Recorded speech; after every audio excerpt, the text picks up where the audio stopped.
Back in the shop, it is time for the manual swap. This is the transmission that I chose for our recent Squarebody project. This is a Muncie M22 rock crusher. It's got 4 forward gears, it's 60 years old, and it's probably not what you'd expect to see behind a modern LS, but I have my reasons.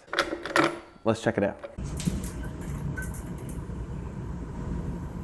So the whole build plan here is a NASCAR style square body, and we already built this 6.0 LS around that idea, pulling inspiration from SB2 and R07 race engines to make it look like something that you would see in a NASCAR back in the day. Now we need a transmission that matches that idea. I want this to be a very analog race truck build. These Muncies, especially the M22, they are strong, simple, close ratio transmissions. They came in a lot of performance muscle cars of the day. It's kind of a legend. It's exactly the kind of setup I was looking for. Found this transmission on Marketplace completely rebuilt, pretty much brand new. It's a 1966 M22 with a 10 spline input. Really quick crash course with the Muncies. You got your M20, which is a wide ratio. Looks pretty much exactly like this one, but the shifts are a little bit farther apart. An M21 is the same ratio as the M22 here, so they're both close ratio, so it stays nicely in the power band as you shift, but it's not as strong as this. These have straight cut gears, or to be specific, they're not exactly straight, they're just more straight than the M21, which makes them stronger. It also makes this transmission make an iconic kind of whining sound when you're driving, which is going to sound really cool. So 4-speed, 4th gear is a 1-to-1 ratio, and with our 373 rear end in the C10, this thing's gonna rip. It's gonna be sweet. Won't be the best for cruising, but it is gonna be an awesome performance transmission. Very simple, no electronics, no nothing. You just got a spot for your speedo cable here. All the linkage is mechanical for shifting.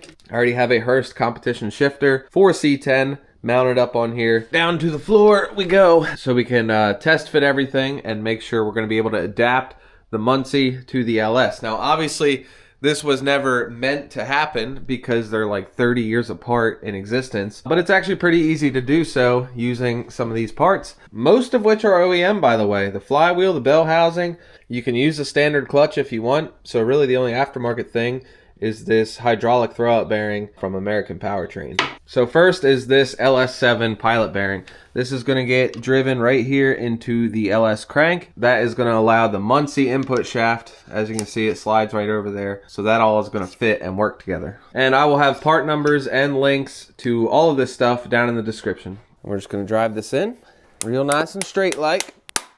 Next, we'll install the Sachs flywheel. This is the NFW 1050. And now we're just getting a little bit of red Loctite on the hardware. Ready to torque down the flywheel, and to keep it from spinning, I got this nifty little tool that just engages with the teeth of the flywheel. And I'm not gonna link this because it's not the right one, but I think it is actually gonna work. And really the flywheel here is where the adaptation is happening. What we want and what we get with this particular flywheel is the crank bolt pattern of an LS, but the pressure plate bolt pattern, which is this guy here, of an old school, like what you would have on a small block, which is what that Muncie would have been attached to. And this here, this particular kit is the dual friction disc 11-inch from American Powertrain, along with the pressure plate. We'll get that on next. We have an alignment tool here. That's gonna hold our clutch here for a moment while we get this pressure plate up here. So as I snug these down, before I actually torque them to spec, we're just going to tighten them a little bit at a time because we're drawing it in and there's a little bit of spring tension. 45 foot-pounds.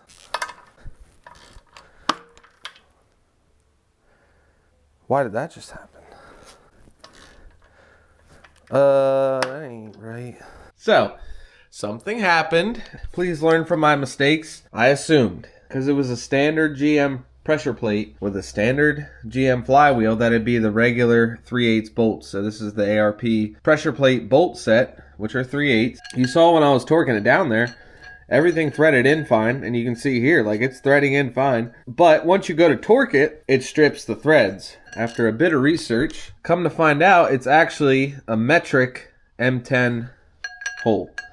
And as you can see, that also threads right in, but you can actually put torque on it and it'll be tight. Considering a couple of these holes are shot, I gotta order another flywheel, which kind of stinks, but I already did it. It's on the way, so we will pick this back up at that time. Hey, we're back, and we have yet another flywheel installed, this time with the correct M10 ARP hardware. So this pressure plate is torqued down, everything went great, and that clutch is clamped in there now, so we can remove our alignment tool. Next up, we are throwing on this bell housing. This is an OEM reproduction of a GM 621 bell housing, and we're going to be throwing it on the engine without the transmission because we need to take some precise measurements for our hydraulic throwout bearing setup. This is the Hydromax hydraulic throwout bearing by American Powertrain. This whole kit here is going to be awesome because the truck is factory automatic and we're swapping in a manual. This is going to make it a breeze. With the Hydromax bearing and this setup right here, this is a Underdash Hydraulics by Malwood. This entire kit is made for a Squarebody to bolt right in. Even if the truck is an automatic like ours, with minimal modification, we'll be able to install this clutch pedal. We don't have to find a spot on the firewall to mount a master cylinder. It's built into the assembly right here. Don't have to go on eBay or search in the junkyards or marketplace for a pedal box from a manual Squarebody. It's all right here. And then we have our line that's going to run down to the throwout bearing. We have a reservoir that we have to bolt to the firewall, and that is really about it. It's going to be really simple. And I'm going hydraulic because with my setup and the headers I'm going to be running, I don't think a mechanical clutch and Z-bar would have been an option. The ball pivot stud goes somewhere in this neighborhood, and I don't know, I think there'd be some interference. Plus, all the benefits of hydraulic. With that being said, we got a little bit of setup to do. We need to make sure the spacing is correct on this bearing. And to do that, we're going to take a couple measurements. We need to measure the distance between the face of the transmission here and the face of the throwout bearing. And then we also need to measure the face of the bell housing to the forks, the tips of the forks on the pressure plate to get that distance right there. And once we have our numbers, we can take our transmission measurement and subtract it from the bell housing measurement. And that gives us our air gap, which is the distance between the face of the throwout bearing and the tips of the fingers on the pressure plate. And this particular bearing calls for an air gap somewhere between 1 and 2/10 of an inch. And at 0.192, we are perfectly in spec without adding any shims. We're actually now ready for final install. We got the bell housing onto the Muncie with the ARP stud kit. Also got the throwout bearing slid in here and installed. So the bearing comes with the bleed line already attached, and then I went ahead and attach the master cylinder line a while. Got it lubed up with some brake fluid and then a little bit of oil on the tip of the input shaft for that pilot bearing. I like to line up one of the splines at the 12 o'clock position on the input shaft and then one of the clutch splines at the same 12 o'clock position. That way when we go to slide this thing in, everything will hopefully just kind of click together. Luckily, the Muncie is kind of sort of light. Kind of.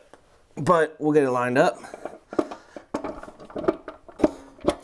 We go. Torque them down to 35 foot-pounds, and we are done. Ha!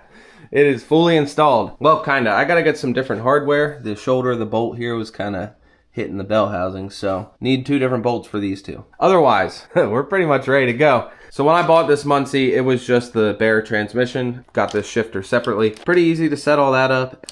First and second gear is that lever right there, and then third and fourth is the front. And then reverse, pull it left, and then there's like a detent. You gotta push past it, push it forward, and it's gonna move that back lever.